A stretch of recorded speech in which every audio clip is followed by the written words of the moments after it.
നമസ്കാരം. തമിഴ്നാട് നിയമസഭയിൽ വിശ്വാസ വോട്ട് ജയിച്ച് അധികാരമുറപ്പിച്ച ആവേശത്തിനിടയിൽ ദളപതി വിജയും ടി.വി.കെയും നയം മാറ്റി. മുഖ്യമന്ത്രിയുടെ പ്രത്യേക രാഷ്ട്രീയ ഉപദേശകനായി ജ്യോതിഷി റിക്കി രാജൻ പണ്ഡിറ്റ് വെട്രിവേലിനെ നിയമിക്കാനുള്ള വിവാദ തീരുമാനം റദ്ദാക്കി. നിയമന ഉത്തരവ് പുറത്തു വന്നതോടെ കടുത്ത പ്രതിഷേധം ഉടലെടുത്തിരുന്നു. അധികാരമേറ്റ ഉടൻ തന്നെ പേഴ്സണൽ സ്റ്റാഫിൽ ഒരു ജ്യോതിഷിയെ തിരികെ കയറ്റിയത് ദ്രാവിഡ രാഷ്ട്രീയത്തിന്റെ മണ്ണിൽ വലിയ പുകിലുകൾക്കാണ് വഴിവെച്ചത്. തിരഞ്ഞെടുപ്പിന് മുൻപേ വിജയുടെ ജാതകത്തിൽ രാഷ്ട്രീയ സുനാമിയുണ്ടെന്ന് പ്രവചിച്ചയാളാണ് ഈ രാജൻ പണ്ഡിറ്റ്. പാർട്ടിയുടെ പേരിട്ടതും സംഖ്യാശാസ്ത്രം നോക്കിയാണെന്ന് ഇയാൾ വീരവാദം മുഴക്കിയിരുന്നു. ജയിച്ചു വന്നതോടെ ജ്യോതിഷിക്ക് സർക്കാരിന്റെ നയരൂപീകരണത്തിൽ അമിത സ്വാധീനമുണ്ടെന്ന ആരോപണം ശക്തമായി.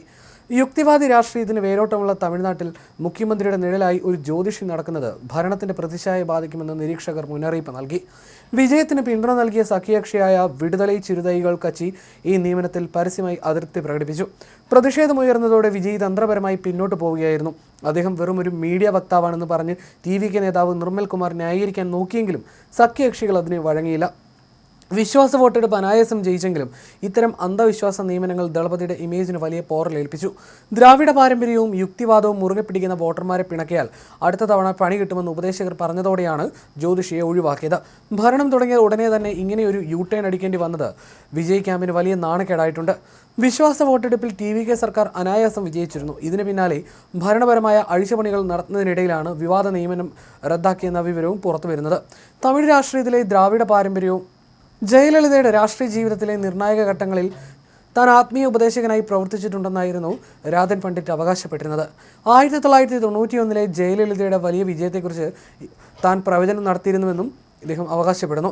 രാഷ്ട്രീയമായ തീരുമാനങ്ങൾ എടുക്കുന്നതിനും നിയമപരമായ വെല്ലുവിളികൾ നേരിടുന്നതിനും ജയലളിത ഇദ്ദേഹത്തിൻ്റെ ഉപദേശങ്ങൾ തേടിയിരുന്നതായിട്ടാണ് റിപ്പോർട്ടുകൾ.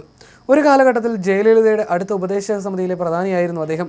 എന്നാൽ 1990കളുടെ മധ്യത്തോടെ ഈ ബന്ധത്തിൽ വിള്ളലുകൾ വീണു. 1994 ശേഷം ജയലളിതയുടെ രാഷ്ട്രീയ ജീവിതത്തിൽ കടുത്ത വെല്ലുവിളികൾ ഉണ്ടാകുമെന്ന് അദ്ദേഹം മുന്നറിയിപ്പ് നൽകിയിരുന്നു. എന്നാൽ ഈ പ്രവചനം ജയലളിതയ്ക്ക് അത്ര ഇഷ്ടപ്പെട്ടില്ലെന്നും തുടർന്ന് അവർ തമ്മിൽ അകലുകയായിരുന്നുവെന്നുമാണ് റിപ്പോർട്ടുകൾ. ഇതോടെയാണ് ജയലളിതയുടെ അടുത്ത വൃത്തങ്ങളിൽ നിന്ന് രാജൻ പണ്ഡിറ്റ് പുറത്താകുന്നത്. പിന്നീട് വർഷങ്ങൾക്ക് ശേഷമാണ് വിജയുടെ ഉപദേശകനായി അദ്ദേഹം വീണ്ടും തമിഴ് രാഷ്ട്രീയത്തിൽ സജീവമാകുന്നത്. വിജയുടെ ജ്യോതിഷി എന്ന നിലയിൽ തമിഴകത്ത് നേരത്തെ സുപരിചിതനായ വ്യക്തിയാണ് രാജൻ പണ്ഡിറ്റ്. വിജയ് സത്യപ്രതിജ്ഞ ചെയ്യാനുള്ള സമയം കുറിച്ചതും രാജൻ പണ്ഡിറ്റായിരുന്നു. മെയ് 10 വൈകിട്ട് 3:45 പ്രഖ്യാപിച്ച സത്യപ്രതിജ്ഞ ഇയാളുടെ നിർദ്ദേശപ്രകാരമാണ് വിജയ് രാവിലെ 10 മണിയിലേക്ക് മാറ്റിയത്.